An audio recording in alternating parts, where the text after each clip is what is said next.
Okay, one of the questions we have here is, does bleeding whilst brushing your teeth or seeing blood when blowing your nose invalidate your wudu? There's a bit of detail in this. What breaks the wudu as a general rule to understand this is any flowing blood that flows away from its space, away from its place of exit. So now if you have blood maybe just sitting, a very small minute amount in the gum, and you brush your teeth and that kind of disperses some of the blood here and there, but it doesn't make it flow. It's just generally, it's not flowing blood, it's just a very minute amount, and you see traces of that in your saliva, and you're 100% sure that nothing flowed as such, it just moved from its place here, right? There was no flowing power in the blood, there's no flowing in its own right.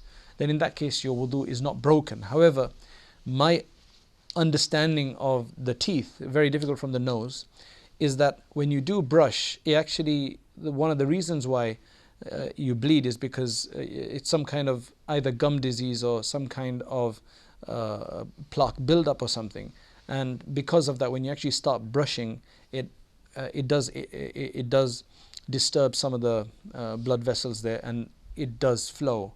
My assumption is that, but if you're 100% sure that it hasn't flown and it's just literally moved from its place to another place by the force of the brush, then in that case it won't break. But my assumption is generally with the mouth, it does break, unless it's a very minute amount and it doesn't. They generally say that if you spit and in the saliva it's dominantly clear and just traces of pink, then that means that there's not much blood there at all that has come out. So in that case you can ignore that. But if it's shows a healthy color of red with the blood, then in that case it will break. When it comes to the nose, when you blow your nose, sometimes if you've had some crusted dried blood and it's just come out of its place and it's just moved, then that doesn't break the wudu.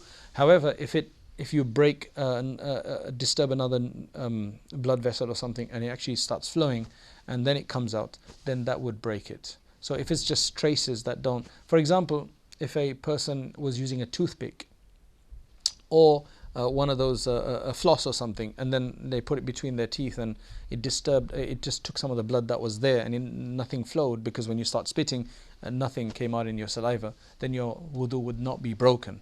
But if it did come out on your toothpick and then after when you started spitting it was in the blood as well, then that it was in your saliva as well, in that case the wudu would generally be broken, because it means that the blood did flow inside your mouth.